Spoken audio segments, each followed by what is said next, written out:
Now this is the test bench which we picked up for 450 euros. Now it's quite impressive. It has an i7 4790K, 16 gigs of RAM, a Titan X 12 gigabyte, and then of course it has a sound card, a Wi-Fi card. But what's interesting is that the custom loop is quite insane. Now we have this big rod, the pump is under there so I can't show it to you. And then you might say, well, it has just a 240. Nope, there's another 360 right here. So again, quite impressive. Then it's all sleeved, and when you turn it on, this thing shows you the frequency. I mean, it's really cool, but you know, even those things gets older. That's why we're gonna delete the CPU, put some liquid metal in there, put some liquid metal in here, and then try to get the best overclocks we can.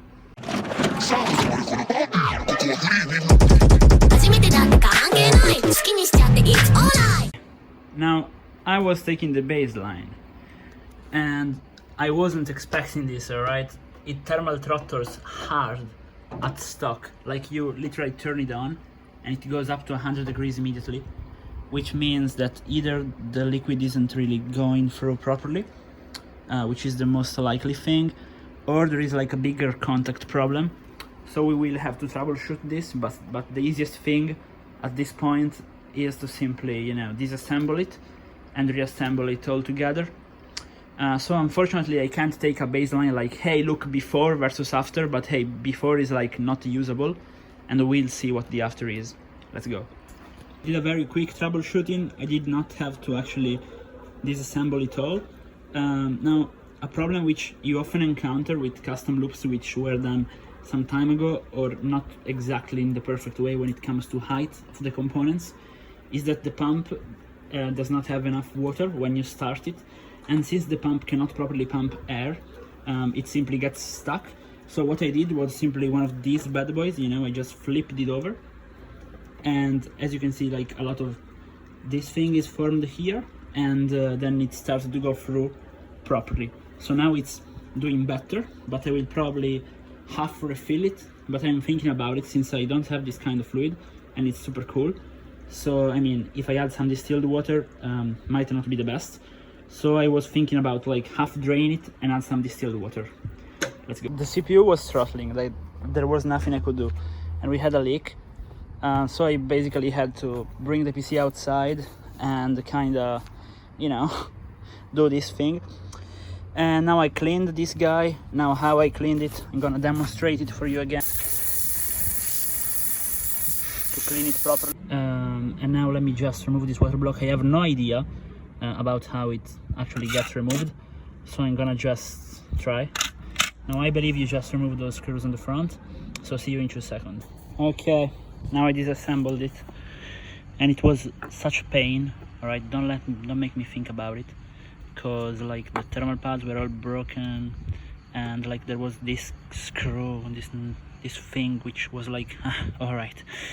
Now let me clean this guy off, and then I'm gonna apply some liquid metal in here and maybe overclock it properly. Here we go. Just look at it. All right.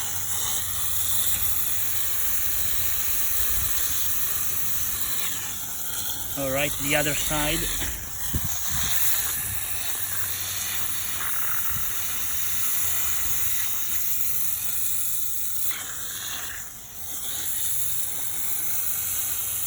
That's it, boys, that's it. Hear me out, guys. At a certain point, I really don't give a fuck anymore, alright? Let me just remove this fucker. I mean, Jesus Christ, alright? It's super filthy. The motherboard is super filthy. I had to remove a radiator because the pump couldn't spin it properly. It was going over 100 degrees all the time. There's only one thing I can do, guys, and this is it. That's it.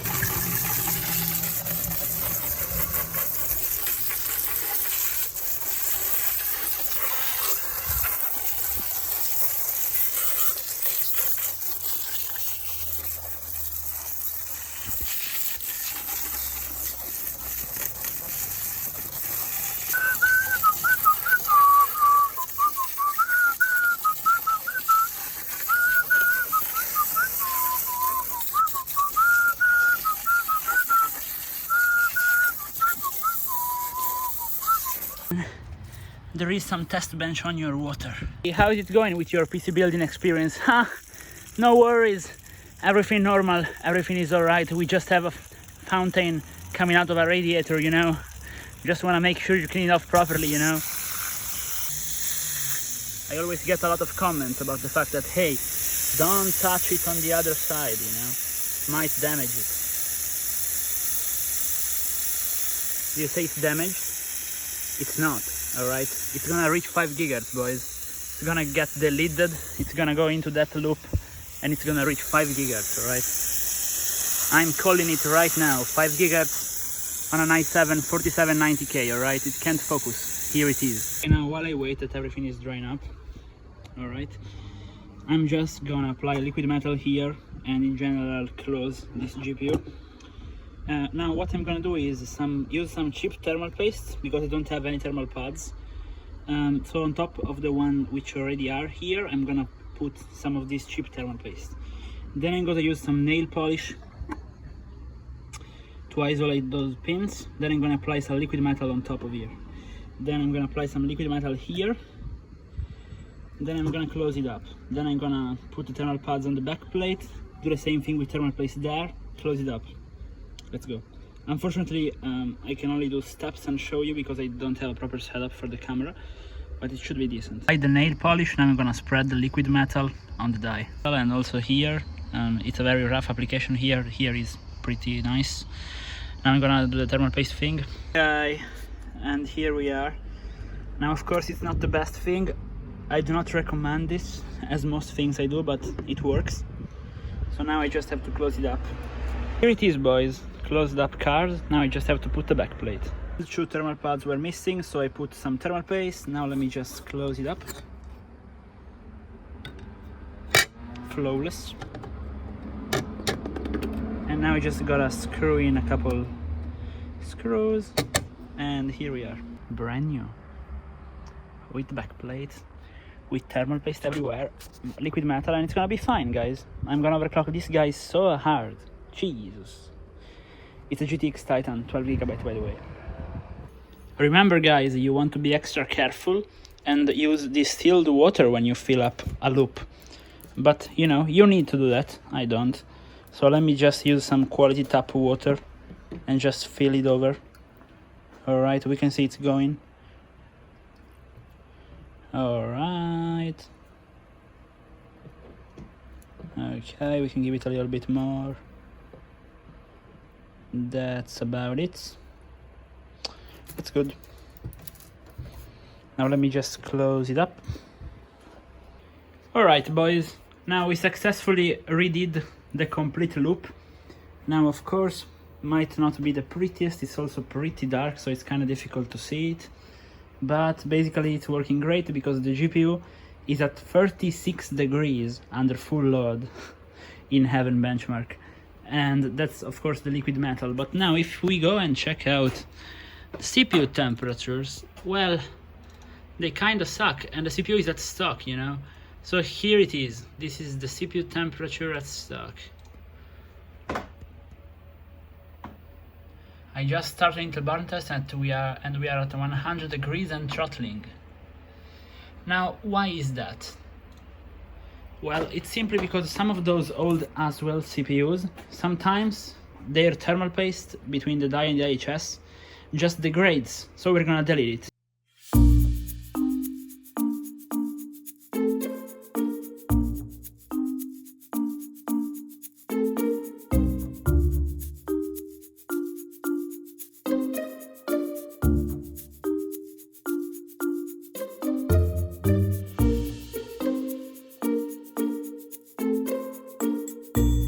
Now I figured I'd take a couple baselines, so here we are in CPU-Z.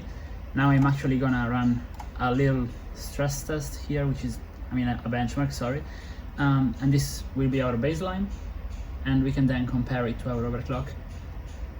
Now as you can see, we have 2490 on the multi-core, and a pretty impressive near 500 on the single thread. Alright. Now I'm also gonna run a Firestrike to get the baseline for the GPU too, so see you in a sec.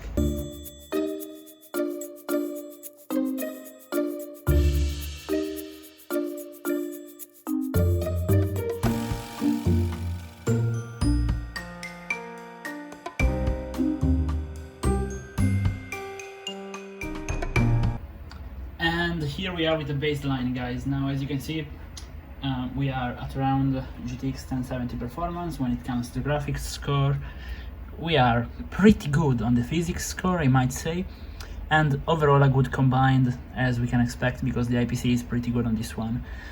The overall score is quite good, but you know, we are liquid cooled, liquid metalled, and Delidded, so you know what's coming, guys. Let's go. Now, in the end, the stable frequencies with the stock BIOS were 200 MHz on the core, 500 MHz on the memory, and we got a 21K in graphics score, guys. And this is GTX 1080 level performance, which is, you know, great. But now the question is, guys, oh, and by the way, max of 46 degrees under full load, which is great. But now again, the question is, guys, are we stopping there? Of course not. Now it's time for the BIOS modding, boys. We're gonna unlock this little power limit here of 110 to like 130, and then we're gonna just pump a little bit of voltage here, and we're gonna see if we can actually get a little bit higher.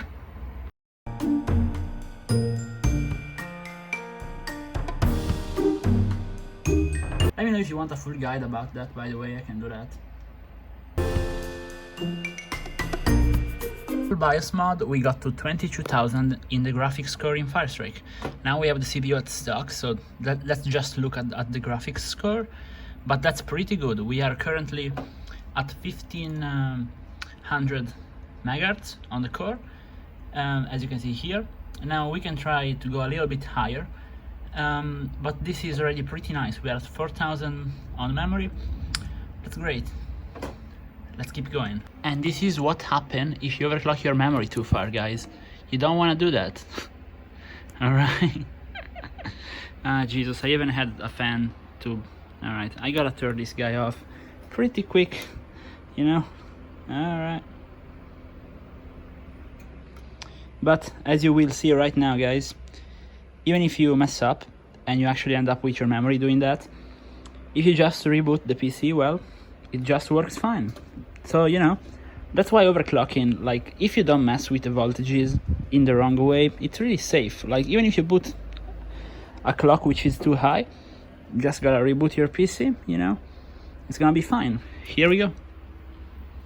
Now we can just open Afterburner, and I was at like 300, so now let's go back and test again, guys.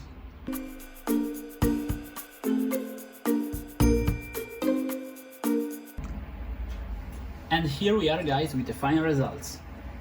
With 1.5 volts on the CPU, it may not be the best, but I mean, we have around 18K total, 22K on the graphics, boys. That is way better than GTX 1080.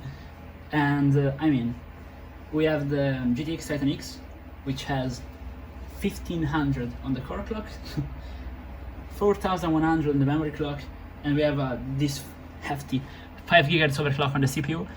Our memory is sitting at 233 MHz, which is great for the DDR3.